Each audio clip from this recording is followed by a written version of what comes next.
I ended my engagement to my fiancée. After she wanted a break to explore her ex, I sold our house and disappeared. Hello everyone, after what feels like an eternity, I, 27 million, decided it was time to discuss what has been going on with me recently. Here's the thing.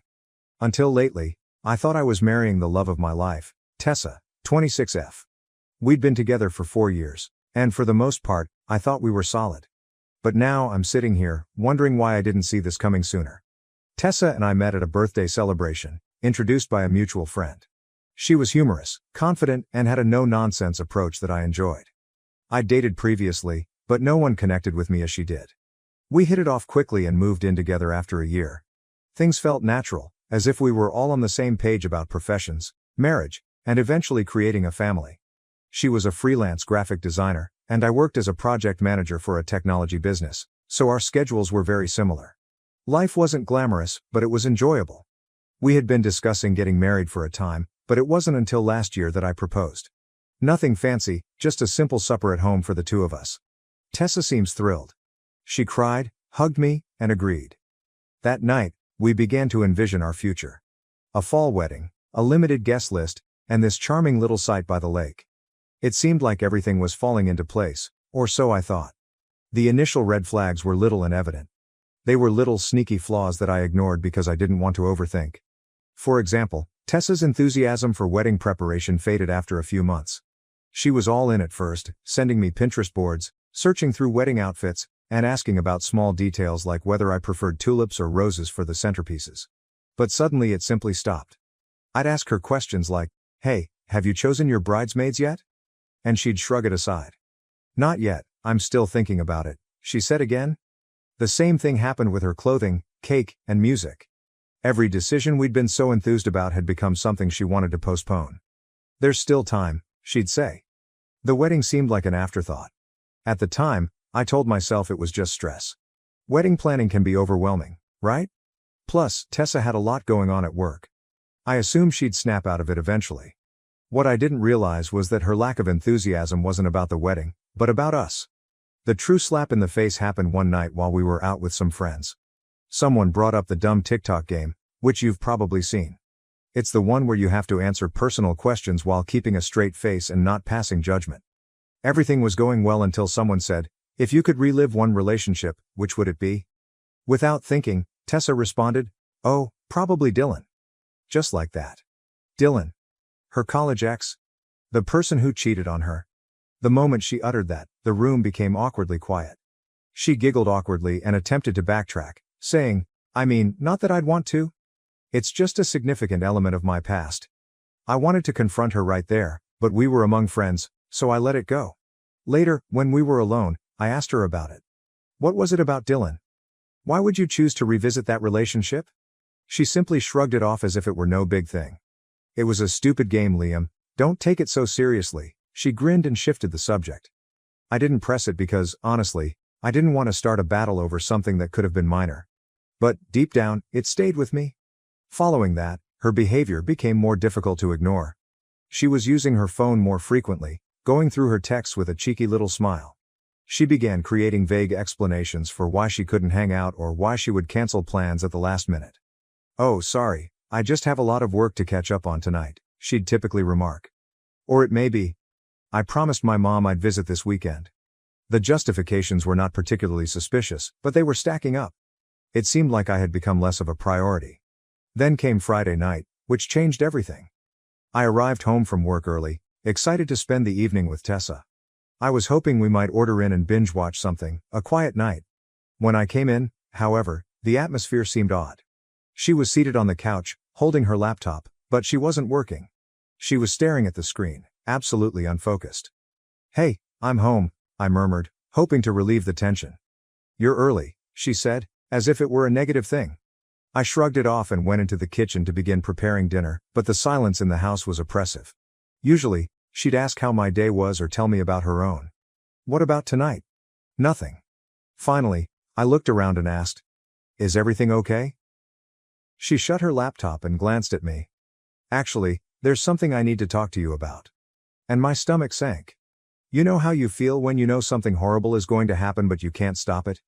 That was me, standing there like an idiot with a spatula in one hand. I approached and sat across from her. "All right," I said. "What is going on?" She paused, as if she were trying to find the proper words. She just came out with it. "I've been thinking about us." "And about Dylan?" I swear that I almost laughed. "Dylan, are you serious? What about him?" She bit her lip and avoided my gaze. "I suppose I need some time to consider things through. I'd like to take a break and see whether there's still something there with him." I couldn't believe what I heard. "Do you want to take a break and date your ex?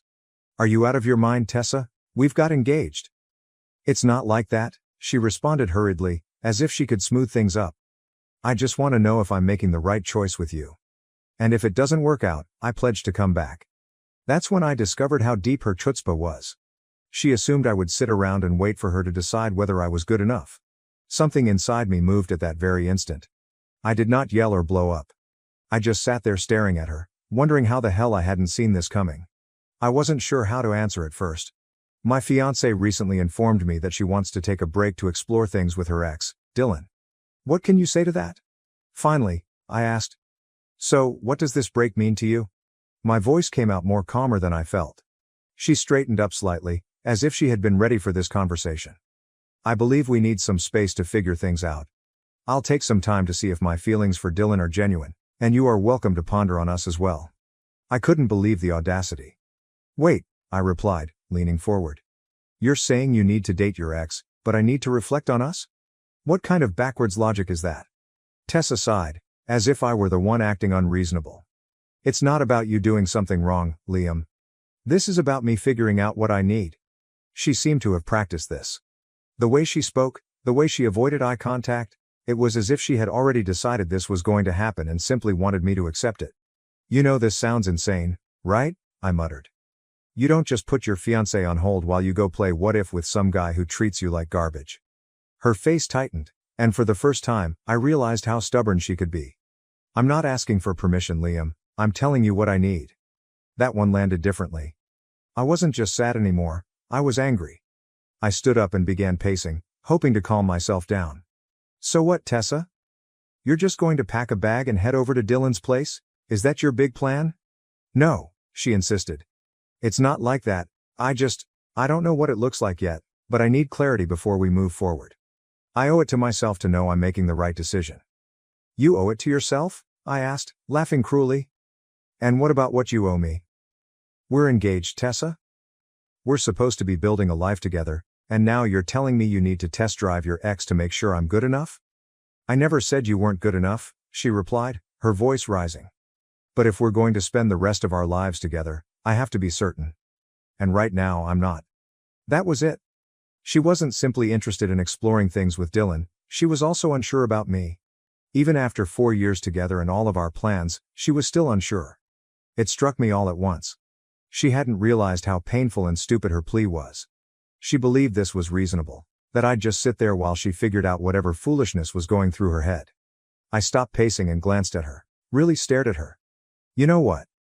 "Sure," I responded, my tone bland. "Take your break." She blinked, surprised by how quickly I agreed.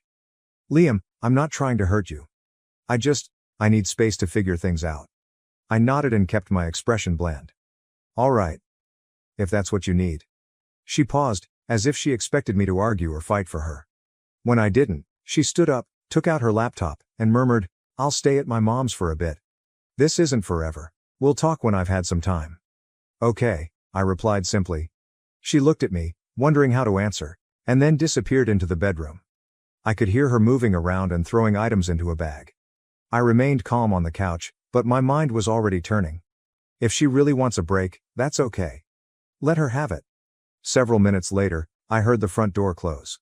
She was gone, perhaps believing she had abandoned me here to wait and worry. She had no idea I was not going to sit around and do nothing. She could have her fantasy, but I had other ideas now. I'll provide an update once I've set some things in motion. This is not going to end the way she expects it to.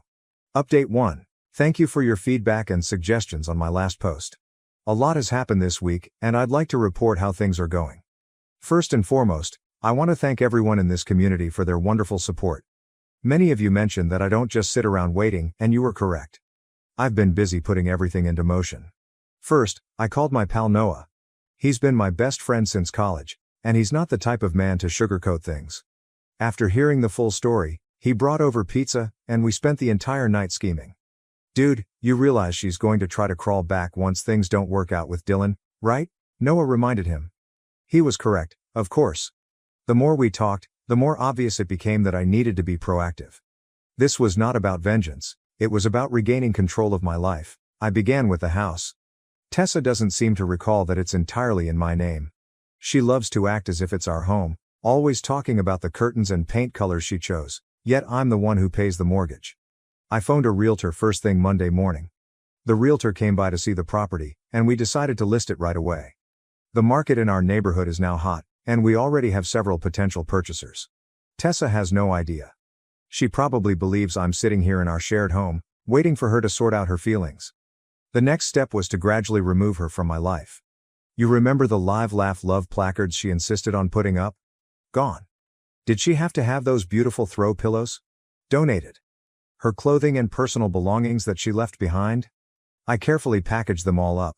But this is where I became strategic. Instead of just dropping her belongings off at her mother's house or having her come fetch them, I hired a moving company. They took everything to her mother's house and left a short note. Here's your stuff. Good luck with Dylan. I know some of you may think this is petty, but I disagree. I'm not being vengeful, I'm being efficient. She wanted some room to think things through? Well, she's got it, literally. The most fascinating moment came when mutual friends began asking questions. Instead of playing the victim or slandering her, I simply stated the truth. Tessa decided she needed to explore things with her ex before committing to marriage. I decided I deserve better than being someone's backup plan. You should watch how people respond to that. No drama, no accusations, just facts. It's amazing how rapidly the story changes when you don't try to control it. I've also been making moves at work. I applied for a position at our West Coast office that I'd been considering for a long time. If the house sells, which seems quite likely, and I get this job, I'll be starting over on the other side of the country. Tessa has attempted to contact me several times this week, first with light-hearted texts like, "Hope you're doing okay," and progressing to progressively concerned messages when she learned I was actually making changes rather than simply waiting around. Yesterday, she was in a panic when her mother informed her that the boxes had been delivered. "What are you doing? Why are you acting like this is over?" I kept my response simple. "Because it is over, Tessa. You made your choice, and now I'm making mine." She began crying, claiming that she simply wanted time to figure things out, that I was being quick, and that this was not what she meant when she asked for a break. "What did you expect?" I questioned her. "That I'd sit here like a faithful puppy while you test drove your ex? That's not how this works." "But what if I realize you're the one I want?" She was weeping. "Then you'll have learned a valuable lesson about not taking people for granted," I said before hanging up the phone. The weird thing is that I'm no longer upset. Instead, I feel liberated. Every box I pack, every move I make feels like I'm reclaiming parts of myself that I didn't realize I'd given up. Noah came by again yesterday to assist me with packing the house. He also saw the change in me. "You seem different," he observed. "More focused?" He's correct. I'm different. When Tessa first revealed her desire to pursue things with Dylan, I felt like my world was falling. Now I see it wasn't my world collapsing, but rather the false reality I'd been living in finally disintegrating. I have more things in the works, but I will hold them for the next update. For the time being, I'll simply say this. Sometimes the greatest way to respond to someone treating you as an option is to completely remove yourself from their list of options. Stay tuned. This narrative hasn't ended yet, and I have a feeling Tessa is finding that her break to straighten things out isn't going to go nearly as planned. Update 2. I appreciate all of the feedback on my recent update. Things have escalated significantly, and I'd like to tell you how the situation has evolved. Remember how I mentioned applying for the West Coast position? Okay, I got it. The timing could not be better. The house is under contract, and the closing is slated for next month. But that's only the beginning. What's particularly interesting is how Tessa's Dylan exploration is unfolding. Through mutual connections, I discovered that their restored passion isn't quite the fairy tale she envisioned.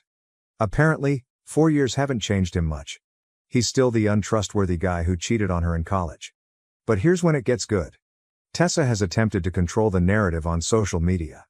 She has been sharing vague, inspiring phrases about finding yourself and following your heart. So I decided to play the same game, but with a twist. I created a single factual post. Update on my life. Excited to announce I've accepted a position in San Francisco. Sometimes when one door closes, better ones open. Looking forward to this new chapter. The comments and texts began pouring in.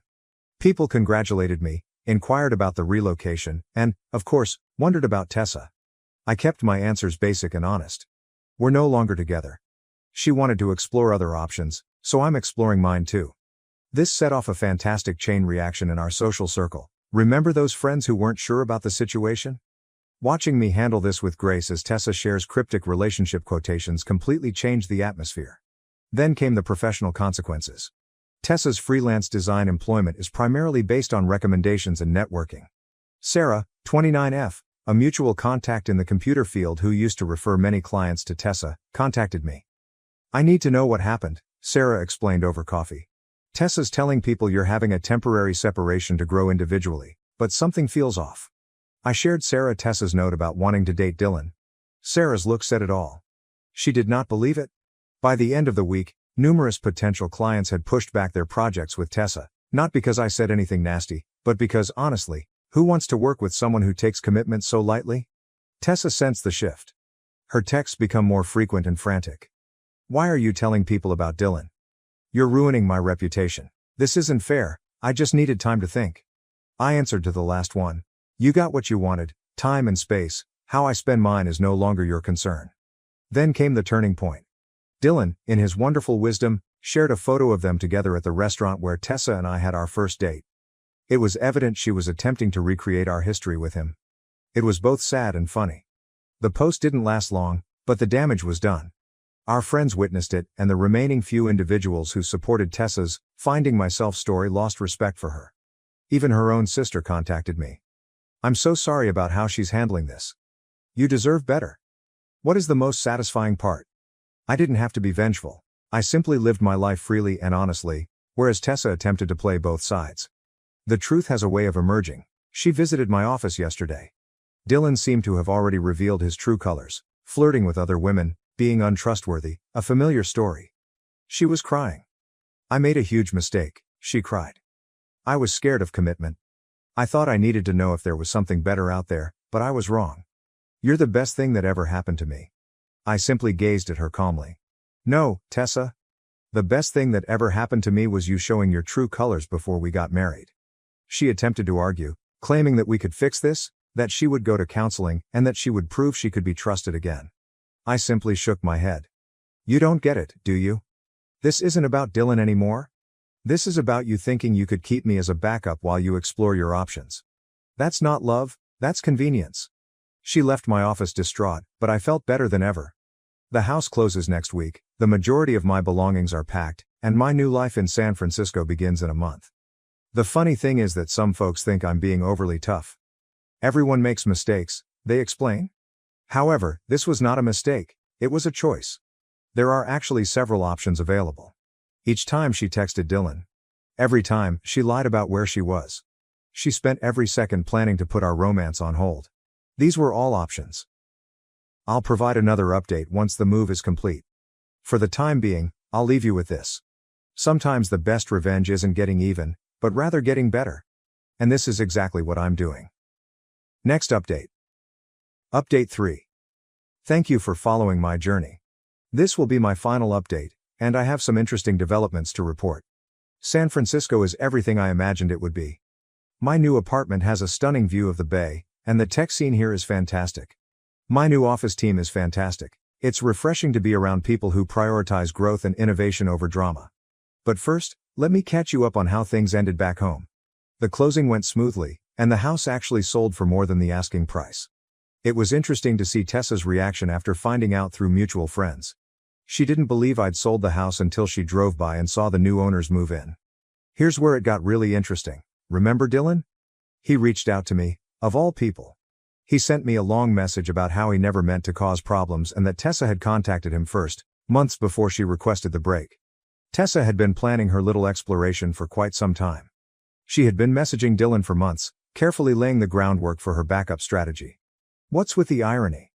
Dylan ended their relationship because, as he put it, if she could do this to you, she could do it to anyone. Tessa's professional fallout has been significant. Remember all the clients she'd lined up? Most of them discovered other designers, not because I said anything, but because word spreads in the industry. One of her largest clients really contacted me. We heard what happened with the engagement, they told us. We're looking for someone who can commit to long-term projects. Do you know any reliable designers? I recommended a talented acquaintance of mine, and she received the contract. Karma, I suppose. Tessa's social media meltdown has been something to see. Then came the sorrowful quotations about losing your sweetheart, followed by angry posts about toxic people who can't handle growth. Finally, she made urgent attempts to show everyone how delighted she was. The final one was quite interesting. She wrote about beginning her own design firm. 3 days later, she began sending out job applications. Last week, her sister contacted me again. Tessa has apparently been staying with their parents, stating she needs time to heal from our separation. Her sister's exact words were, "She really thought you'd wait for her. When you sold the house and moved, it broke her fantasy completely." The most reassuring moment occurred during a video call with our old friend group. They were telling me about local gossip, and someone described seeing Tessa at a coffee shop, explaining to a potential customer why her portfolio website was down. Apparently, she forgot that I was the one who set it up and maintained it. She couldn't figure out how to restore her hosting membership when it expired. Not my concern anymore. My new life here is coming together well. I've joined a local rock climbing club, begun taking Spanish lessons, and even adopted a dog from a local shelter. His name is Zeus, and he's a greater companion than my ex-fiancée. The tech community here is really inviting. Last week, I was invited to speak at a developer conference, which would not have happened if I had stayed at home. It's amazing what you can accomplish when you're not dragging dead weight. I had one last interaction with Tessa. She sent me an email requesting some old images from our shared cloud storage. I had previously downloaded what I wanted and terminated the account several weeks ago. Her email stated, "I know you're trying to erase me from your life, but you can't just delete our memories. Those 4 years meant something." My reply was simple. "You're right. Those years taught me what I don't want in a partner. Thanks for the lesson." Some mutual acquaintances believe I am being very harsh and should be more understanding of her moment of confusion. However, that wasn't a moment. It was a calculated decision to keep me as a safety net while she pursued what she believed to be a better option. What is the most important thing I've learned from all of this? Sometimes the worst things that happen to you result in the best outcomes. If Tessa hadn't shown her true colors, I could have married her, only to learn her genuine personality years later, possibly with children in the mix. Instead, I'm in a lovely city with a wonderful job, making new friends, and feeling optimistic about the future. The anguish of betrayal has been replaced by thankfulness for the gunshot avoided. Thank you to everyone who has followed the story and offered advice. Your encouragement helped me remain strong when I might have faltered. And for anyone going through a similar situation, know this. When someone shows you who they are, believe them the first time. Don't wait around for them to alter their mind about you. Life is too short to be someone's backup plan. Sometimes the best thing you can do is walk away and make things better for yourself. That's it for now, guys. This chapter of my life has officially ended, and I couldn't be more excited for the next one to begin. Take care, and thank you for everything. Thank you for watching. If you haven't subscribed yet, please do so and hit the notification bell to stay updated with more shocking real-life stories happening around you.